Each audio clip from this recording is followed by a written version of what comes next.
우리 한번 따라가요. 하나님은 나를 인도하십니다. 하나님은 참 좋으신 하나님이십니다. 여러분 믿지요? 하나님 가장 좋은 것으로 갚아주신다고 말씀하셨습니다. 그래서 우리가 그 하나님을 바라보고 달려가야 됩니다. 이번 주간에 지진이 일어나는 소식이 있고 또 아침에 일어나서 우리가 또 아픈 소식을 접했습니다. 유족들을 위해서 슬픔 당한 그 자녀들을 잃은 부모님의 마음이 어떻겠습니까? 그들을 위해서 기도하며 주님을 또 바라봐야 됩니다. 이런 때일수록 우리는 더더욱 주님을 바라보며 의지해야 되지 않겠나 생각을 합니다.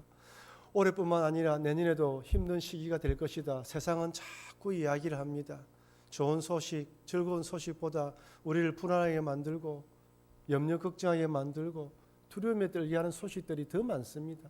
이럴 때일수록 우리가 어떤 기도로 하나님께 나아가야 되며 우리 하나님이 어떤 분인가를 깊이 알아야지만 이런 시기에 믿음을 잃지 않고 주님을 바라볼 수 있습니다. 그래서 지난주에 말씀드리면서 외식하는 기도는 주님이 싫어하신다라고 말씀드렸습니다. 기도는 사람에게 보이려고, 여러분 모든 종교행위는 사람에게 보이려고 하는 것이 아니라 하나님에 대한 은혜의 감사의 행위입니다.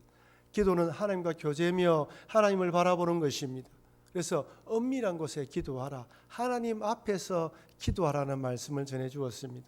중언부언하지 말라는 것은 하나님을 설득시키려고 하지 말라는 것이죠. 내 욕망과 탐욕을 위해서 하나님을 설득시켜서 뜻대로 살아가려고 하지 말고 하나님에 의해서 내가 설득당하는 삶을 살아가야 한다는 것을 말씀드렸습니다. 오늘 한번 따라할까요? 하늘에 계신 우리 아버지여. 하늘에 계신 우리 아버지가 어떤 분인가에 대해서 오늘 살펴보면서 은혜를 나누려고 합니다. 한 목사님에게 고등학교 동창이 전화를 했다고 합니다. 고등학교 다닐 때 별로 친한 친구는 아니었는데 목사가 되었다는 사실을 알고 이 친구가 기도 제목을 부탁하기 위해서 전화했다고 합니다.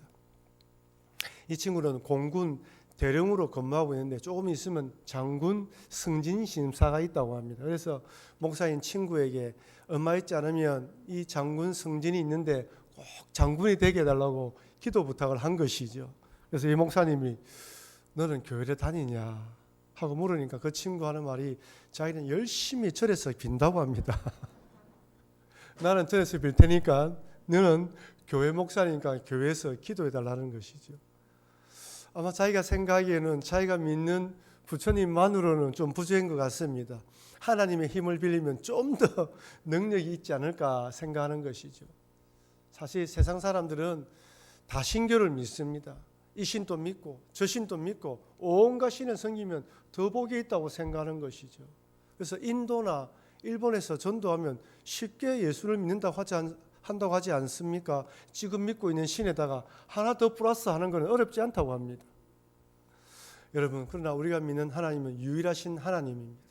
오직 하나님 한 분만이 온 세상을 창조하시고 우리를 다스리고 있음을 믿습니다. 만약 여러분들이 이 하나님을 이 친구처럼 믿고 있다면 여러분들은 성경에서 말하는 하나님을 믿는 것이 아니라 세상에서 말하는 하나님, 그리고 이방신이나 우상처럼 하나님을 섬기는 것입니다. 교회에서 말하는 성경에서 믿는 하나님 믿는 것이 아닙니다. 우리가 살펴볼 주기도문은 예수님의 제자들이 예수님에게 어떻게 기도하면 되느냐라고 물으셨고 이에 대해서 예수님께서 가르쳐 준 기도입니다. 하나님 백성이라면 하나님을 어떻게 믿어야 되며 어떻게 기도해야 되는지 오늘 본문을 통하여 말씀해 주신 것이죠. 먼저 예수님은 하늘에 계신 우리 아버지라고 부르면서 기도하라고 말씀하십니다. 사실 한글 성경에서는 하늘에 계신 우리 아버지여라고 되어 있지만 헬라어 성경에서는 아버지가 먼저 나온다고 되어 있습니다. 하늘이든 아버지이든 이 두 가지 개념은 정말 중요한 것이죠. 그래서 저는 하늘이란 개념, 우리라는 개념, 아버지라는 이 개념, 이 세 가지 개념을 차례대로 살펴보면서 은혜를 나누려고 합니다. 먼저 여러분, 하늘이라면 무엇이 떠오릅니까? 요즘 가을 하늘 너무 멋있죠. 여러분, 제가 살았던 뉴질랜드는 경치가 너무 좋습니다. 어디를 가든지 여러분 입이 쫙 벌리면 와 좋다고 이야기를 합니다. 근데 이런 가을 하늘은 우리나라밖에 보지 못합니다. 뉴질랜드에서 보는 가을 하늘은 달라요. 우리나라처럼 청명하다는 표현이 맞는 나라는 우리나라밖에 없어요. 우리가 너무 바쁘게 살다 보니까 익숙하다 보니까 하늘을 보아도 그냥 좋다고 생각을 머무르지만 전 세계 볼 수 없는 아름다운 하늘입니다. 그렇다면 하늘에 계신 아버지여라고 할 때 이 하늘은 무엇을 의미할까요? 멋진 하늘을 바라보라는 뜻일까요? 하늘에는 두 가지 의미가 있습니다. 첫 번째는 하나님 나라라는 의미가 있고요. 두 번째는 통치라는 개념이 포함되어 있습니다. 여러분, 우리는 하늘에 계신 아버지여 할 때 하늘을 바라보면서 하늘이란 단어를 생각하면서 성경에서 하늘이란 단어를 바라볼 때마다 하나님 나라라는 것을 기억해야 됩니다. 여러분, 우리 인간은 어디에 살고 있습니까? 땅 위에 살고 있습니다. 이 땅에 살도록 적합한 존재입니다. 이 땅을 떠나서는 살 수 없습니다. 아무리 우주선을 타고 저 우주 밖에 산다고 하더라도 평생 살 수가 없습니다. 우주인들 한 1년 살고 나면 몸의 변화가 어떻게 있는지 조사한다 하지 않습니까? 여러분, 잠수함을 타고 바다 저 깊이 들어가지만 때가 되면 또 올라와야 됩니다. 우리 인간은 땅 위에 살도록 만들어진 존재입니다. 중력 만류인력 법칙에 적용받고요. 생로병사와 성장과 노화 프로그램에 따라 점점점 성장하다가 늙어가면서 죽습니다. 아무리 젊었을 때 아름다운 미모를 지녔어도 건강하고 남들이 말하는 몸짱이나 몸매를 가졌어도 시간이 지나면 다 한때라고 하는 것을 알 수가 있습니다. 아무리 건강에 자신 있다고 말하는 사람도 시간이 지나면 나이가 들어가면 몸의 여러 기능들이 점점점 쇠퇴해 갑니다. 세월을 이기는 사람은 아무도 없습니다. 그런데 하나님 어떻습니까? 하늘에 계십니다. 하나님 나라에 계시는 분입니다. 영으로 존재하시며 시간과 공간을 초월하십니다. 우리는 기껏해서 과거, 현재, 미래 기껏해야 100년 안팎의 시간을 살아가지만 하나님은 영원부터 영원까지 영원해서 우리를 다스리십니다. 그러니 우리 인간이 하나님 다 알 수 없는 것이죠. 모든 걸 초월합니다. 모든 공간에 충만하시며 시간을 초월하십니다. 그 하나님 계신 곳이 하나님 나라입니다. 우리는 그 하나님 나라에 대해서 잘 알지 못했습니다. 그런데 예수님이 부활하시면서 부활의 몸을 입는 걸 보면서 우리가 어떤 몸을 가지고 하나님 나라에 들어가는지를 알게 되었습니다. 여러분, 예수님께서 십자가에 달려 돌아가시고 부활하신 후에 예수님을 믿지 못하는 도마에게 뭐라고 이야기합니까? 손에 못자국과 옆구리에 창자국에 네 손을 이어봐라 말씀하십니다. 부활하셨는데 못자국과 창자국을 가지고 계셔요. 갈릴리 바다에서는 예수님이 제자들과 함께 식사를 했습니다. 그리고 시간과 공간을 초월합니다. 문이 닫혀 있는데 문을 뚫고 들어가셨어요. 분명히 부활하신 몸은 육체의 몸이 있는데 우리가 가지고 있는 이 육체의 몸과 다른 몸을 가졌습니다. 이 몸을 가지고 하늘나라 들어간다는 걸 우리에게 보여주신 것이에요.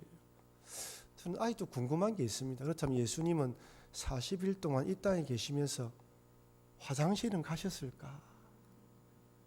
그죠? 음식물을 먹었으니까 천국에 가서 물어봐야 될 것 같습니다.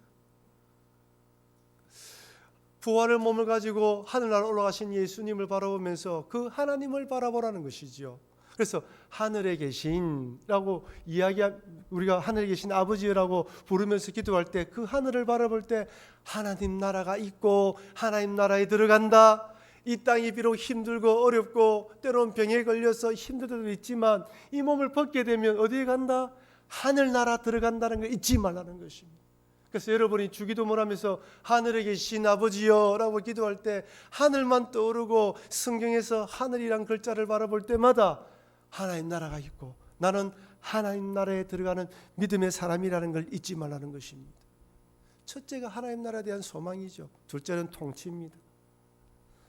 하늘은 하나님의 통치를 의미합니다. 하나님은 하나님 나라에 계시면서 온 세상을 통치합니다. 시편 저자가 하나님을 이렇게 찬양합니다. 시편 146편 10절 말씀 같이 읽겠습니다.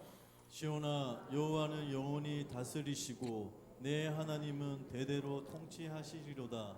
할렐루야. 시편 103편 19절입니다. 같이 읽겠습니다.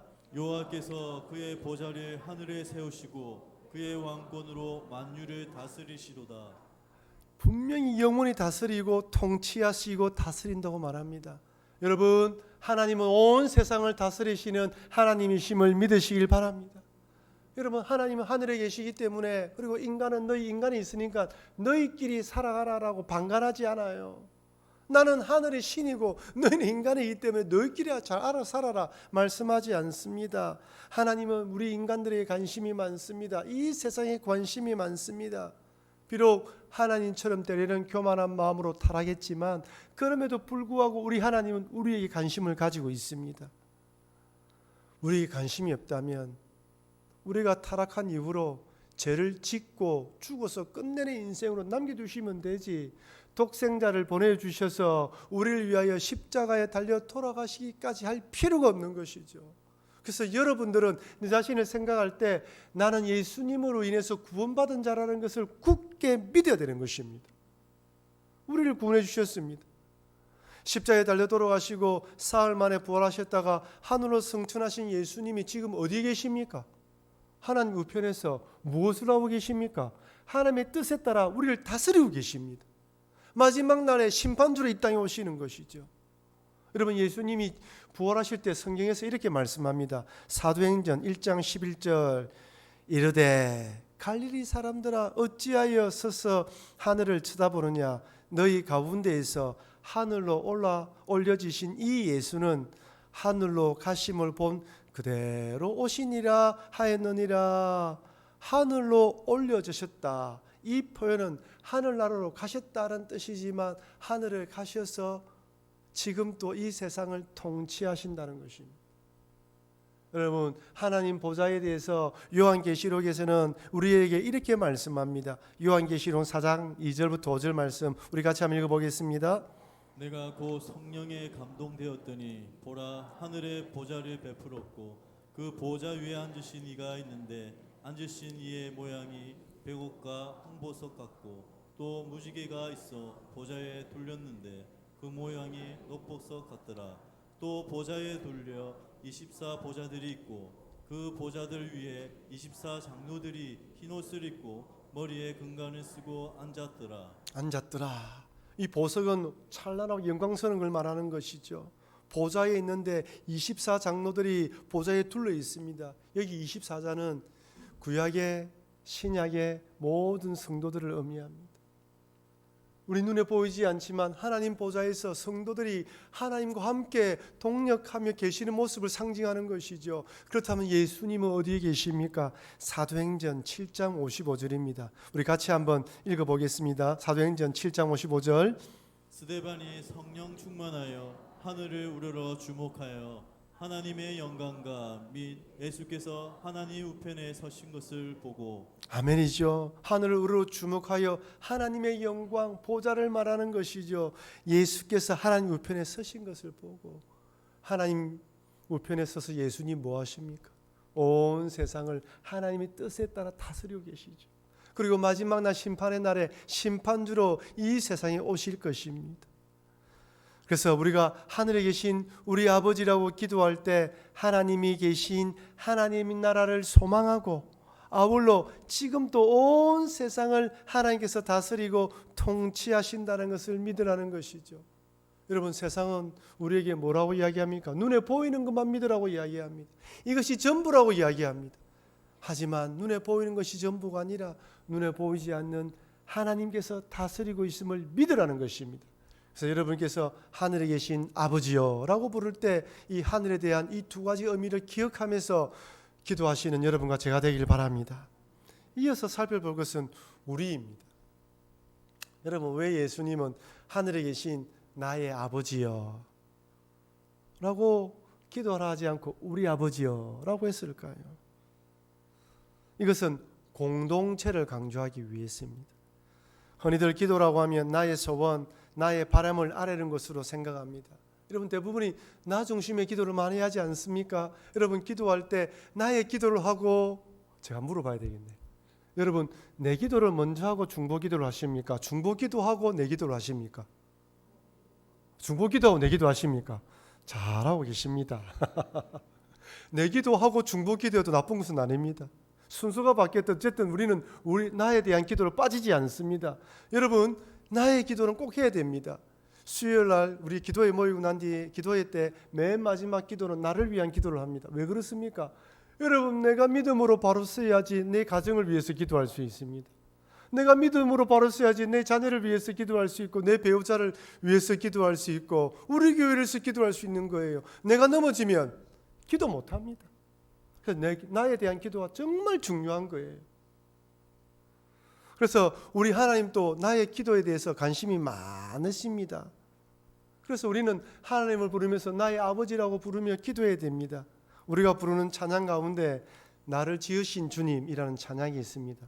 그 흐름 부분이 이래요. 내 이름 아시죠? 내 모든 생각도 내 흐르는 눈물 닦아주셨죠.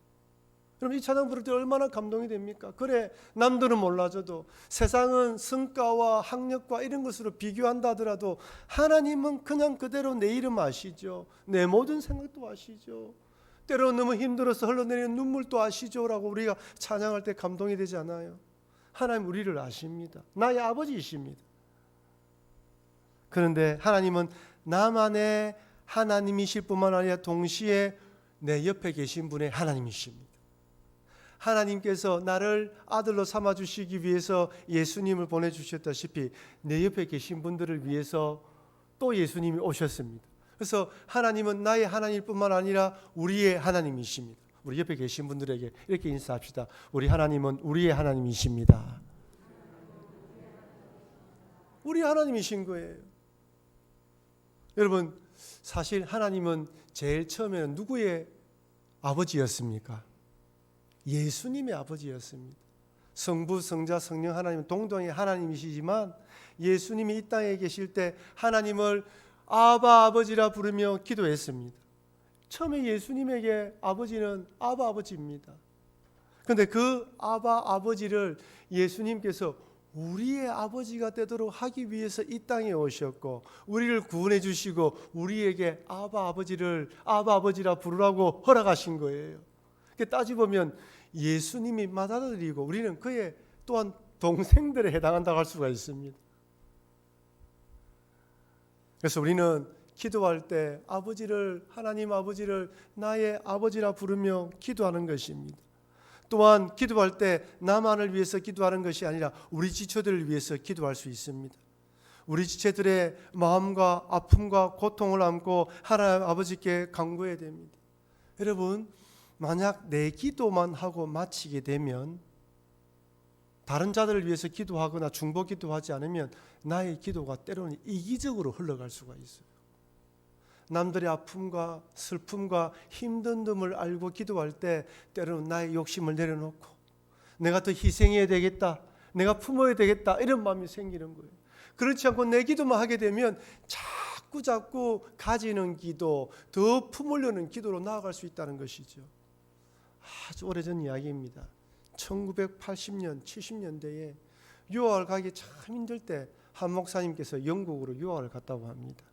그 당시 유학을 가시는 분이 많이 없었던 시절이었죠. 유학을 갔는데 영국 유학을 가서 한 영국 교회, 현지인 교회, 백인 교회에 가게 되었던 것이죠. 가서 예배를 드리고 나니까 동양인이 예배를 드리고 있으니까 이 목사님이 오셔서 어디서 왔느냐 묻더랍니다. 한국에서 왔다고 하니까 목사님이 너무 좋아하면서 한 할머니를 소개시켜 주더랍니다. 그 할머니를 소개시켜 주면서 하는 말이 1950년에 우리나라에 전쟁이 일어났다는 소식을 듣자마자부터 이 할머니가 한국 땅을 위해서 기도했고 지금도 한국을 위해서 중보 기도한다라고 소개시켜 주더라는 거예요. 이 할머니가 한국에서 왔다니까 너무 좋아하면서 자기 집에 데려와서 식사까지 대접하더라고 합니다. 여러분, 지금도 우리는 여전히 우리가 기도받았던 것처럼 지금도 우리는 선교사들을 위해서 기도하고 지체들을 위해서 기도하고 교회를 위해서 기도하고 이 나라와 민족을 위해서 기도합니다. 어제 참 안타까운 사고, 너무 안타까운 사고잖아요. 정말 생떼 같은 자식을 잃은 부모들의 마음이 어떨까요? 우리는 교인으로서, 한 민족으로서, 한 부모된 마음으로서 하나님 그 부모들의 마음을 위로해 주시고 그 아픔을 달래주십시오라고 기도해야 됩니다. 그래 기도할 때 영혼을 사랑하는 마음이 생기지고 또 영혼을 품을 수 있는 마음이 생겨나는 것이죠. 우리들은 예수님을 구주로 믿으면서 하나님을 우리 아버지라 부르기 때문에 한 형제자매가 되었습니다. 교회에서 형제님, 자매님 부르는 이유가 바로 여기 있습니다. 사실 우리들은 예수님을 믿기 전에는 아무 상관없는 자들입니다. 부산북교에 예수님을 믿어서 부산북교에 왔기 때문에 부산북교에 산 형제자매가 되었지, 여러분들 가운데는 고향도 다르고 학교도 다르고 취미도 다르고 취향도 다른 분들입니다. 오직 예수님 때문에 북교로 모인 거예요. 우리가 예수님 믿지 않았다면, 북교에 오지 않았다면 우리는 전혀 남남입니다. 모르는 사람들입니다. 그래서 한 교회에서 한 형제 자매로 신앙생활을 하게 만들었다면 한 형제 자매로 받아들이고 서로 사랑하라는 것입니다. 요한일서 4장 20절 21절에서 요한 사도가 이렇게 건면합니다. 우리 같이 읽겠습니다. 누구든지 하나님을 사랑하노라 하고 그 형제를 미워하면 이는 거짓말하는 자니 보는 바 그 형제를 사랑하지 아니하는 자는 보지 못하는 바 하나님을 사랑할 수 없느니라. 우리가 이 계명을 주께 받았나니 하나님을 사랑하는 자는 또한 그 형제를 사랑할지니라. 여러분 이 말씀 한번 자세히 한번 보십시오. 하나님을 사랑하노라 하고 형제를 미워하면 거짓말하는 자라고 이야기합니다. 형제를 사랑하지 아니하는 자는 보지 못한 바 하나님을 사랑할 수 없다고 되어 있어요. 여러분 요한 1서, 2서, 3서, 요한계시록, 요한복음 누가 적었죠? 요한이 적었지요. 아닙니까? 요한이 적었죠. 언제 적었습니까? AD 한 90년경에 적었다고 이야기를 합니다. 여러분 교회가 세워진 지 몇십 년이 흘렀습니까? 한 40년, 50년이 흘렀어요. 각 초대교회마다 교회가 세워졌는데 어떻습니까? 한 40년, 50년, 30년 흘러가니까 교인들이 교회 안에서 서로 사랑해야 되는데 사랑하지 않고 다투는 게 많은 거예요. 요한 사도가 보니까 형제들아, 한 교회 안에서 비록 노예이고 주인이고 신분이 다르지만 예수님 믿는 한 형제이다. 우리는 서로 사랑해야 된다라는 마음으로 사랑의 말씀을 적은 것입니다. 오랫동안 신앙생활 하다 보면 서로를 알다 보면 맞지 않는 부분도 있고 틀린 부분도 있습니다. 그것을 용납하고 사랑하는 것이 우리 신앙생활 오래 한 사람일수록 직분이 높을수록 더 사랑하고 용서해야 되는 것이죠. 얼마 전에 한 연예인의 가정사가 언론에 다 나왔죠. 매니저인 형이 동생의 돈을 딱 빼돌려서 큰 부자가 되었다. 그래서 동생이 형을 고발했습니다. 이 소식을 듣고 아버지가 화가 나서 이렇게 정언하러 온 그 막내 아들이죠. 아들한테 폭언과 폭행을 했다 하면서 병원에 실려가는 장면도 나왔습니다. 누가 잘하고 잘못하고 따지기 이전에 돈 때문에 세상 걱정에 간다는 것이 얼마나 부끄러운 일입니까? 부모님 입장에서는 형제가 돈 때문에 싸우는 모습이 좋지 않은 것이죠. 물론 깊이 들어가 보면 이렇게까지 할 수 없는 사연이 있겠지만 참으로 안타까운 일입니다. 마태복음 18장에 보면 용서에 관한 말씀이 나옵니다. 베드로가 예수님께 나와서 형제가 죄를 범했을 때 몇 번이나 용서해 줘야 됩니까? 라고 묻자 예수님이 이렇게 대답합니다. 우리 마태복음 18장 22절을 같이 읽겠습니다. 예수께서 이르시되 내게 이르노니 7번뿐 아니라 7번 70번까지라도 할지니라. 한 형제 자매이기 때문에 좀 용서를 빌면 용서를 해주라는 것입니다. 언제까지요? 계속해서 끝까지. 결과는 하나님께 맡기고 용서라는 것이죠. 그러니 여러분 우리 모두는 하나님을 아버지라 모시는 한 형제 자매됨을 잊지 마시고 서로를 위해서 기도하시고 사랑하시며 용서하시는 여러분과 제가 되길 주의 이름으로 축원합니다. 마지막으로 하나님을 아버지라고 부르면서 기도하라고 합니다. 여러분 너무너무 우리가 위로가 되잖아요. 아버지, 하나님 아버지. 때로는 너무 힘들고 어려우면요 기도 제목이 안 떠올라요. 그냥 앉아서 아버지 아시죠? 주여 아버지 내 마음 아시죠? 라고 기도해도 뭔가 하나님이 내 마음을 만져주는 것 같아요. 하나님을 아버지라 부르는 것이 여러분 친구들 중에 교회 안 다니는 사람들, 다른 신을 섬기는 사람들 가운데 아버지 하나님이라 아버지라고 부르고 기도하는 그런 데가 있습니까? 저는 보니까 그냥 신이시여 신이시여 뭐 이렇게 이야기하지 아버지라고 부르진 않은 것 같습니다. 지난주에 말씀드렸다시피 우리들에게는 두 분의 아버지가 계십니다. 육신의 아버지가 있고 영적으로 하늘 아버지가 계십니다. 근데 우리 육신의 아버지는 부족해요. 연약합니다. 우리처럼 똑같은 인간입니다. 때로는 무책임하고 실수할 수도 있고 어떻습니까? 나이가 드니까 아버지 모습 점점 흰머리가 생기고 어깨가 처진 모습을 볼 때 안쓰럽지 않습니까? 육신의 아버지는 어릴 때는 슈퍼맨 같았는데 나이가 드시면 처지고 내가 이제 보살펴야 되는 그런 아버지입니다. 그런데 우리 하나님 아버지는 그런 아버지가 아닙니다. 아마 여러분들 가운데에 육신의 아버지에 대해서 좋지 않는 기억을 가지신 분이 계실 거예요. 모든 분들이 육신의 아버지가 다 좋은 것은 아닙니다. 자상하시고 인자한 분이 아닐 수도 있습니다. 우리 육신의 아버지는 무책임하고 방관하고 매질하고 그래서 아버지만 생각하면 막 치가 떨리는 분도 있을 것입니다. 그래서 우리 하늘 아버지를 생각할 때 육신의 아버지 때문에 육신의 아버지가 투영되어서 우리 하늘 아버지도 무서운 하나님으로 생각하고 부정적으로 생각하는데 여러분 생각을 한번 바꾸어 보십시오. 아, 내가 육신의 아버지 때문에 상처받은 나를 위로하기 위해서 하늘의 아버지가 나의 아버지가 되기 위해 우리에게 찾아왔구나. 불쌍히 여기시고 부정히 긍휼히 여기시고 나의 아버지가 되시기 위해 나를 찾아오셨구나. 우리 하나님은 자비롭고 인자하시고 은혜로우시며 긍휼이 한이 없으신 하나님이십니다. 그래서 여러분들이 마음껏 아버지 하나님하고 이렇게 부를 때마다 우리 하나님은 그래 내가 너를 품어준다고 말씀하시는 하나님입니다.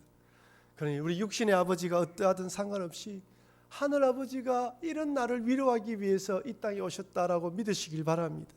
이사야서 49장 15절 16절에 이렇게 말씀합니다. 우리 다 같이 읽어보도록 하겠습니다. 여인이 어찌 그 젖 먹는 그 자식 자기가 그들은 혹시 있을지라도 나는 너를 잊지 아니할 것이라. 내가 너를 내 손바닥에 새겼고 너의 성벽이 항상 내 앞에 있나니. 아멘이죠. 여인이 어찌 그 젖 먹는 자식을 잊겠으며 자기 태에서 난 아들을 긍휼히 여기지 않겠느냐. 그들은 혹시 잊을지라도 그런 부모가 있죠. 그런 엄마가 있습니다. 나는 너를 잊지 아니할 것이라. 내가 너를 내 손바닥에 새겼고 너의 성벽이 항상 내 앞에 있나니 나는 너를 잊지 아니한다. 내 손바닥에 새겼다. 사랑하는 성도 여러분, 하나님은 여러분의 이름을 다 기억하고 마음까지 아시는 것을 믿으시길 바랍니다. 여러분 가운데에 이 부모에 대한 마음으로 아픈 마음이 있다면 우리 하나님은 이런 하나님을 믿으시고 하나님께 기도하면서 나아가시길 바랍니다. 그러면 세상에 줄 수 없고 알 수 없는 평안과 은혜를 부어 주실 것입니다. 사랑하는 성도 여러분, 하나님은 하늘 즉 하나님 나라에 계시면서 온 세상을 통치하십니다. 비록 우리들이 이 육신의 몸을 입고 이 땅에 살아가고 있지만 언젠가 그 하나님 나라에 부활의 몸을 입고 들어간다는 걸 잊지 마시고 또한 하나님이 온 세상을 통치하신다는 것을 믿으시길 바랍니다. 눈에 보이는 것이 전부가 아니라 보이지 않는 세상 가운데 하나님 다스리고 계십니다. 하나님은 나의 하나님이시지만 또한 나의 지체의 하나님이기 때문에 우리의 하나님이라는 것을 잊지 마시고 옆에 있는 지체를 사랑하시고 용서하시고 품으시고 위에서 기도하시기를 바랍니다. 또한 우리 하나님은 나의 아버지가 되신다. 우리 아버지 되신다. 비록 육신의 아버지는 부족하여 연약하지만 우리 하늘 아버지는 완전하시고 완벽하셔서 우리를 품어주신다는 걸 잊지 마시고 그 하나님께 모든 걸 의지하시고 맡기셔서 하나님으로 기뻐하시는 여러분과 제가 되길 주의 이름으로 축원합니다.